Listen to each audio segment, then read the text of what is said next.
මට ලොකු දේවල් බලාපොරොත්තු නැහැ, ලොකු සීන නැහැ.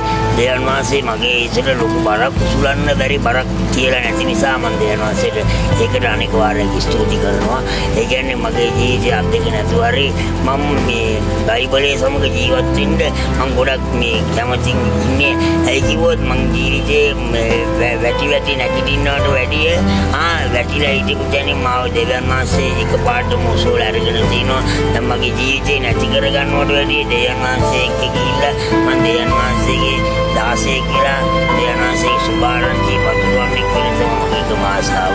ඒකම බලාපොරොත්තු මට ලොකු සීන නෑ, මාලිගාවල් වල ඉන්නේ රථවාහන වල යන්න එහෙම නෑ. දෙවියන් වහන්සේ දෙනවා නම් දෙයක් දෙවියන් වහන්සේ කැමැත්ත ඒක දෙවියන් වහන්සේ දෙන්නේ.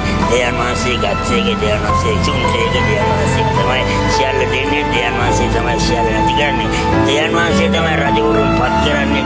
දෙවියන් වහන්සේ තමයි රජවරුන් පහ කරන්නේ. ඒක දෙවියන් වහන්සේගේ කැමැත්ත. මගේ සියල්ල දෙවියන් වහන්සේට කැමති විදිහට කරන්න කියලා මම දෙවියන් වහන්සේට මට ලොකු බලාපොරොත්තුවක් නැහැ. මගේ ජීවිතේ මේ මාරි ඉඳගෙන මට බයිබලයේ කියවන්න එක මම සතුටුයි.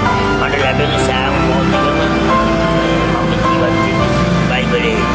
මම ගොඩක් මත්ද්‍රව්‍ය භාවිතා කරනවා. නමුත් මත්ද්‍රව්‍ය භාවිතා කරා කියලා මම මේ බයිබලයේ අත්හරින්නේ නැහැ.